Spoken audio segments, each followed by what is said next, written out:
So here we're working on a 2019 Buick Enclave. We're changing this oil pressure switch, and it is a 24 millimeters, and its location is right here behind the alternator.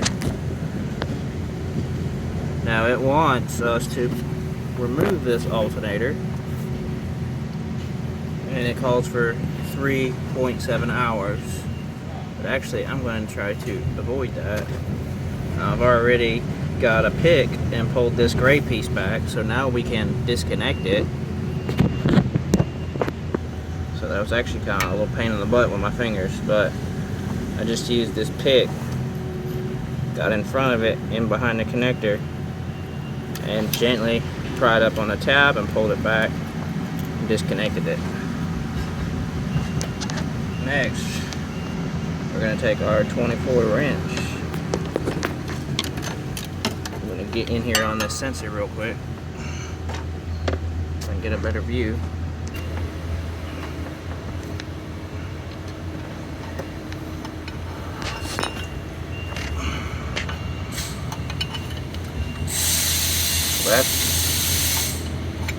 That's gripping it right there. That's all it takes to get it loose.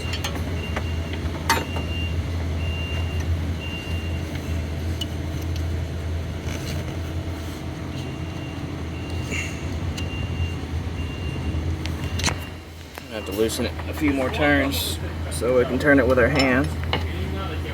It is turning with the wrench now. A little smidgen at a time. While you might think this is incredibly annoying, this is saving over an hour's worth of time. Alternatively though, I think you could probably get this out of the way faster than you could get this out of the way, but your mileage may vary. Just gonna keep doing some micro movements here so I can start twisting it by hand.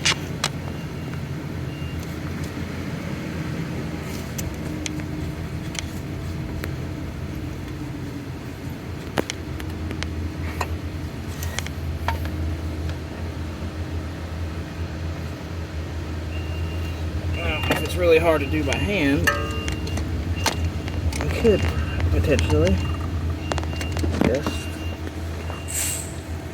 do it like this with a pair of pliers.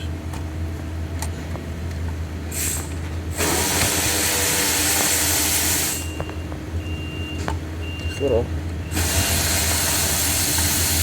small movements at a time.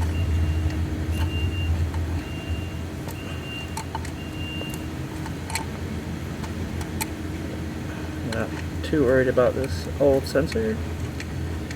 Just need to get it out of here.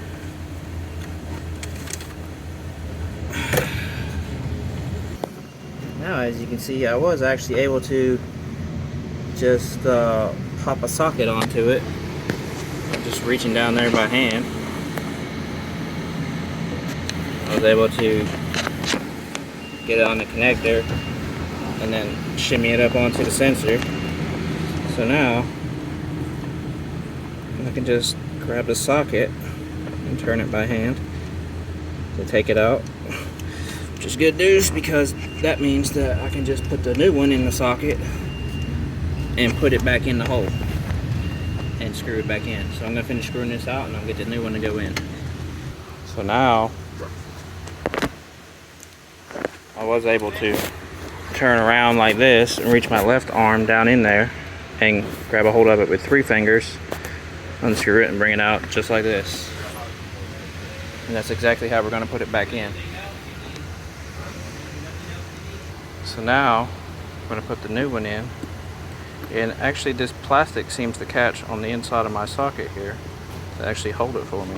So if I just give it a little gentle clip like that, it doesn't fall right back out, which is great because I'm Might do something like that, but I'm handling it like this. And that's how it's gonna go back in. And I drop it. Time to go fishing. And it's aluminum, so this isn't gonna work. Got it. And I finally got it in. This is gonna take a little bit of blind finger work, and I did unplug the alternator connector. There may even be room here for like a small extension, maybe like a wiggler socket. You could get right on there, and then you could use that to tighten it. But I'm just going to tighten it, roll it in by hand as best I can, and then use my ratchet or the 24 wrench. Wow, so this is even better. I just put my short ratchet on the socket here, and I can get right to it. So you can skip all the wrench work. Just get a 24 socket and a good ratchet.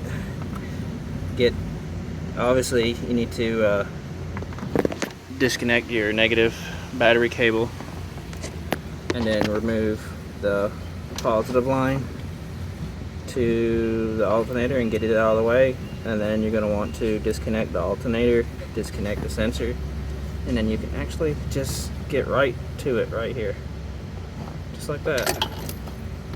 And there you go. 3.7 hour job just turned into 30 minutes. Congratulations. I hope this helps somebody out. Thanks for watching.